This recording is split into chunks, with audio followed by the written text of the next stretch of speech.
O Estado da Nação em Moçambique é mau. O Estado da Nação é mau em Moçambique.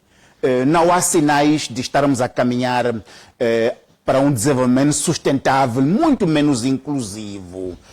Estamos a caminhar rumo à consolidação do Estado da Nação que é estruturalmente mau para os moçambicanos. Há 4 pontos aqui que se me oferecem.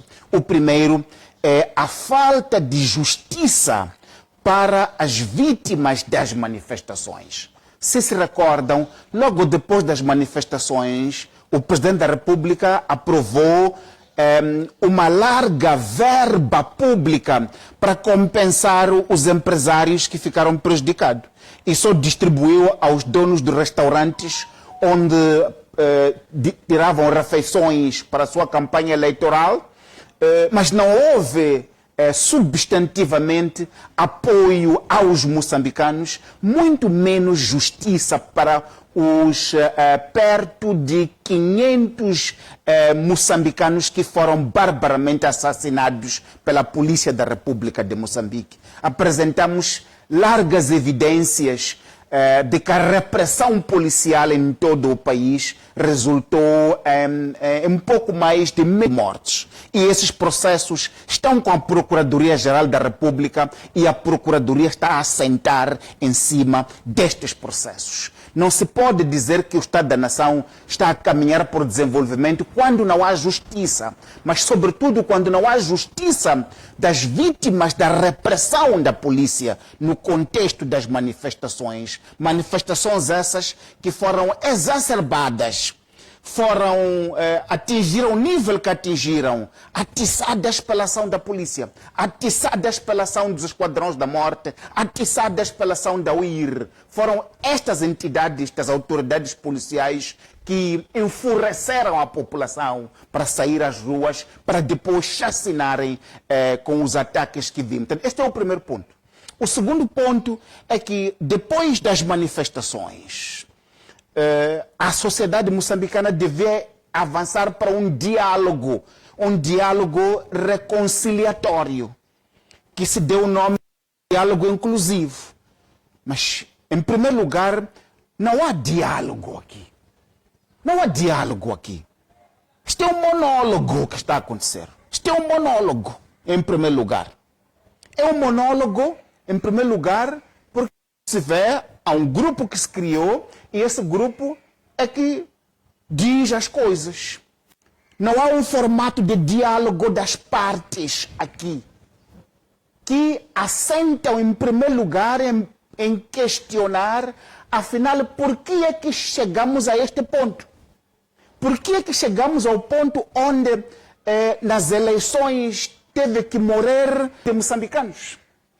As eleições são um espaço de escolha dos dirigentes. Por que as eleições em Moçambique são fator de instabilidade e não fator de estabilidade? Esta é a primeira pergunta que tem que se colocar. Que não está a colocar essa pergunta. Se fala de reformas fiscais, fala de reformas, mas não é esse o ponto. O ponto é por que as eleições em Moçambique são violentas. Por que as eleições em Moçambique são agressivas. E são assim porque a Frelimo não aceita a vontade popular. São assim porque a Frelimo não aceita a vontade popular. E são assim porque não há instituições independentes para fazer valer, fazer respeitar a vontade popular. E não é porque as pessoas não tenham competência, é porque as instituições estão capturadas pelo Partido Frelimo.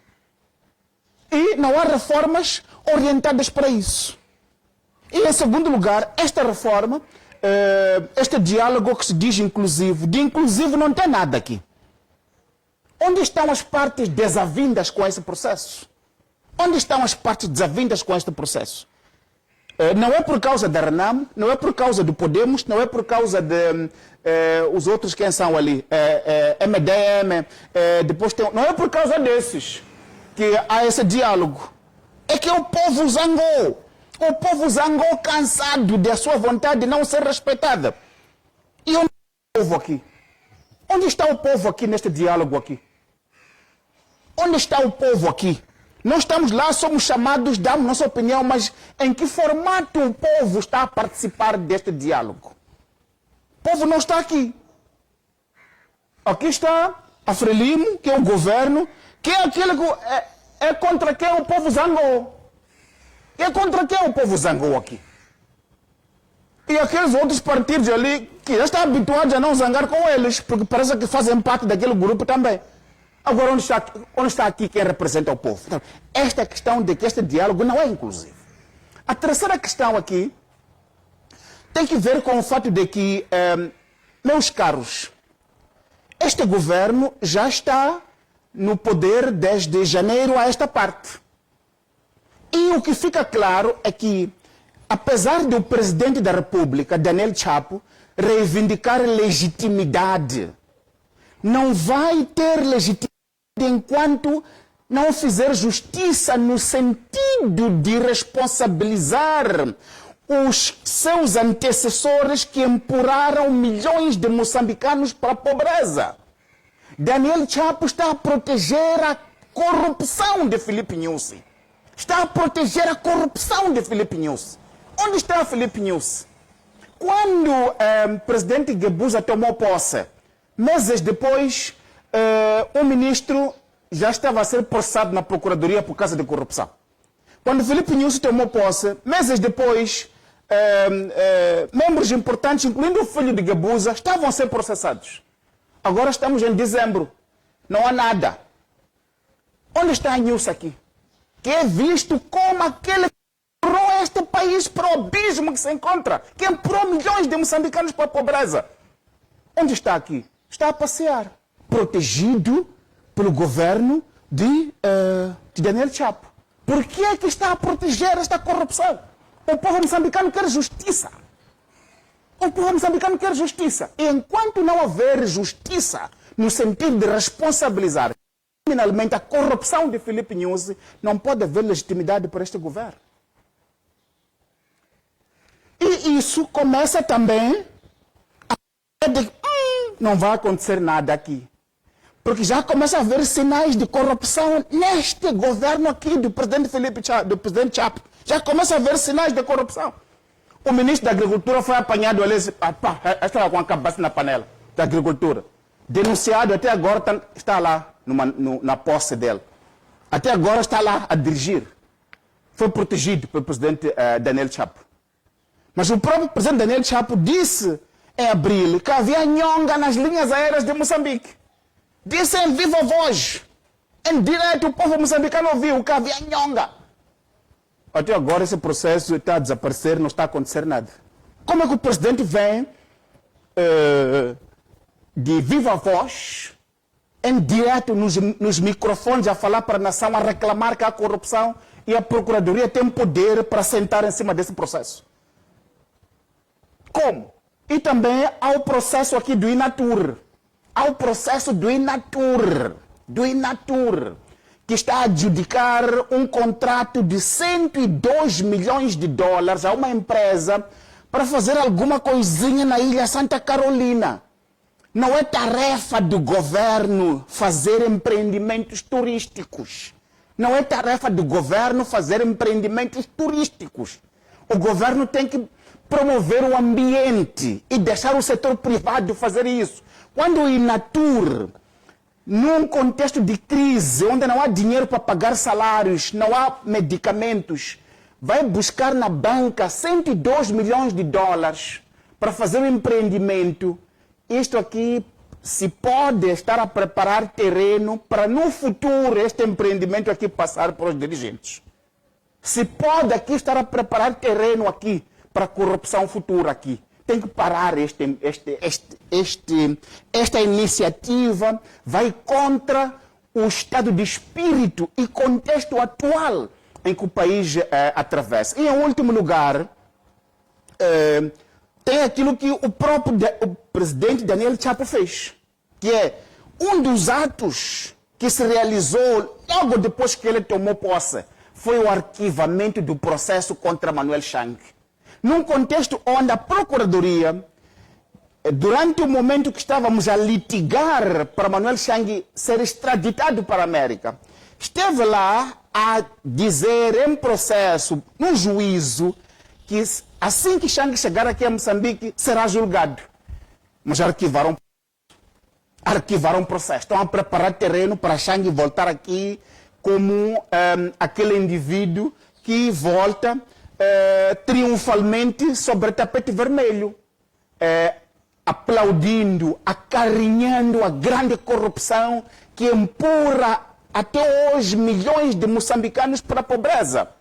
E a concluir, o estado de espírito mesmo, o estado da nação em Moçambique, é caracterizado por aquilo que estamos a ver com aqueles que saíram do Língamo. Saíram do Língamo, são bonacheirãos, não sei se é assim como se fala, estão aí a promover festas, já têm um dinheiro que foi lavado naquele julgamento promovido por aquele juiz que veio lá de Manica. Agora estão aqui, estão com dinheiro limpo, estão a fazer festas, a cantar, a dançar todos os dias. E a população aqui vai vivendo com o cheiro que sai das suas festas. Significa que o estado de espírito, o estado da nação em Moçambique é aquele de normalização, é aquele de limpeza, é aquele de saneamento do dinheiro da corrupção que empurra milhões de moçambicanos para a pobreza. Muito obrigado. Professor, como olha para esta iniciativa do governo de corte de regalias paulatino de regalias para canalizar nos setores sociais? Que regalias são essas que o governo cortou? Esse governo disse que cortava regalias.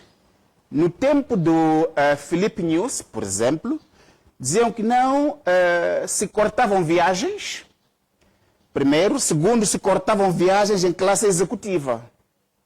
Mas é só ver as agências de companhias aéreas. Mostram que é o período que mais governantes viajaram, é o período onde mais viajaram em classe executiva, primeira classe. Então, mentiram. Agora, diz que estão a cortar regalias. Que regalias são essas que estão a ser cortadas e a que dirigentes? O que nós sabemos é que o Estado moçambicano continua no bolso das grandes famílias de Moçambique, continua no bolso dos grandes dirigentes que fazem e desfazem sem transparência. Vem a público dizer que as regalias foram cortadas, mas por causa da falta de transparência, na realidade você nunca chega a saber se efetivamente isso existe ou não. Portanto, não há como verificar que esta informação é legítima. É mais uma informação para o consumo público, sem qualquer tipo de valor substancial.